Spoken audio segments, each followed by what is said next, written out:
Be assured, and I say it, and I want it to be on record, that my visit is not a political visit. So do not think that if God decide that I'll serve this country, you look for me. No. You see this video when you just play finish right now, Mr. Verify, Mr. Go and Verify, don't talk am. So right now, because I go leave this video for now, make una see the full video when Mr. Verify don't talk since Go and Verify Mr. Obi. In case if you never know who you want to vote for, I don't need to ever convince you now. Make una use na head, now change I don't want for this country. The first change we want, that one don't jabber us. This one now fresh blood for the politics for Nigeria. Oh yeah, now make una watch the video when Mr. Go and Verify don't talk. Our obedient people. Oh yeah, let's go there. We'll hold our hands together to decide the future of the society our children will live in. Thank you. It is about the future of our children. We can't bequeath them anarchy. And that is why I said we will look at my past. It is important. I'm not the only presidential candidate. We have not started a campaign. When we start campaign, I will tell Nigerians what we're going to offer them. And I want them to put it on record so that if for any reason they don't see it being delivered, they will know that I'm not telling them the wrong thing. I've done it somewhere where I said I'm going to move education from where they are, 26, 27, to among the 3 best, and we became number 1. Health, what you said, today, those who are suffering the bad leadership of Nigeria are the workers, are their families, the unemployed worker, people of Nigeria. The minimum wage today, as you know,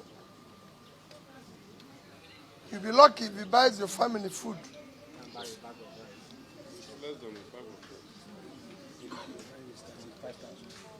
If you struggle to educate your children in school, rather than say the number of years they're supposed to be in school, the years will double. So every year, for a course of 4 years, they'll spend 7, 8 years. And if they graduate, they have no job. So you have to start feeding them again. So it's misery for misery. That's what Nigerians are going through. That's the crisis we have. So everybody says to you, what are you going to do about security? Of course, yes. There's insecurity in Nigeria. But you can go and look at what Brazil, Mexico, Colombia did to fight similar situation we had here. The more you pull people out of poverty, the more you reduce criminality. You can't throw people into poverty. I think you can go home and sleep. You have millions of young people in their productive age doing nothing. That is the reason why we must now do things differently. The process and the road we've traveled so far will not lead us to anywhere.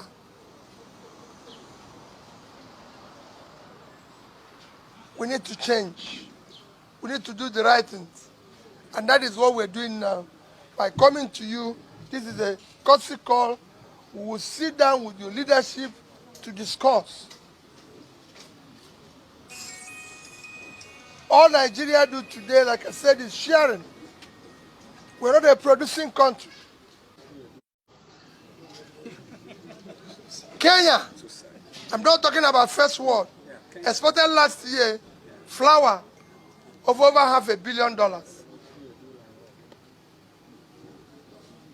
The young people picking flowers in Kenya, when I went there, were being paid $100 as salary. That's the minimum wage. Kenya. I was in Ethiopia to see the tea field, the coffee field. They exported last year coffee, $1.1 billion that can grow in Mambila. Sierra Leone, with all their problem, exported tea of $1.4 billion. These three items and their export from these countries I mentioned is worth about $3 billion. 10% of it is $300 million, which is far more than the budget of Taraba. But because it's a sharing country, they are waiting for what it will be shared.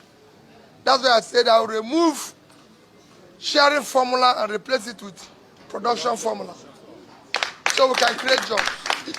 And that's what we want to do. We cannot do it without labor. We need to hold hands with you. We need to put everything on the table.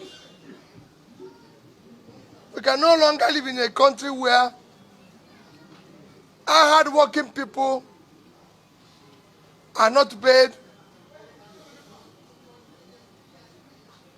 Those who have worked are not paid their gratuity and pension,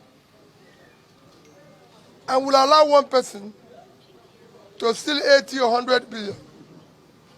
Enough to clear those debts. It cannot continue. It has to stop. And that's what we're doing. That's what we want to do. And we will do it for Nigeria. Amen. I'm contesting for the office of the President of Nigeria. Not for any section of Nigeria. And let nobody deceive you that is a problem. The poor people in the north are suffering. The poor people in the east are suffering. The poor people in the west are suffering. Our greatest assets is in the north. The vast land that we have must be turned into an agricultural production site. Cities in the north like Kanu will become a processing center, and Kaduna will go back to its textile production. This is not a promise. I'm happy what you said, that I'm the first presidential candidate to visit. That's what the NLC said. That's what you're saying. And I assure you, I will also be the first that you have to be sitting on the table and talking with, not waiting when you strike, and then we'll start talking. We will talk before the strike. I've done it before and everything. If you go today, Anambra State University is not on strike. I'm happy. The Students' Union president made a video and said how they came to my office. And I said, tell me what I'll do, and you won't go on strike. And they said so. I'm also happy to tell you, Anambra State University have received, had in the past received, while I was governor, the highest amount any state government gave its university in 1 year. I gave them 5 billion now. So you go and verify what happened in Anambra State. What I did in terms of human capital. I'm contesting the election. I have a past. This is time for you to go and verify about my past. Don't go and verify about my shoe. Go and verify about what I did, about my work. This is time to ask who is Peter Obi. Where has he passed through? This is time to scrutinize everything about him. I was telling a young man in the plane this. I urge you, let's build a better Nigeria. Nigerians are talented. Our youths are very innovative. All they require is government directive, a policy that can give them access to training and access to funding. I know what it means. I've created wealth from MSMEs. And that is what I'm coming to offer. So that the youth can become an engine of growth. I want them in their productive age to be productive. So we can start changing it. It's not going to be easy. But everybody has to sacrifice. And I live in the sacrificing that, doing that. I've shown it in a state. I finished in Anambra State. I left their money. I didn't take it away. So it's on record and I feel that I left 75 billion. I left it in Nigeria, not in foreign bank, in Nigeria. Until today, I don't have any form of pension. Anambra have not bought me pure water since I left office. Because I cancelled it and said,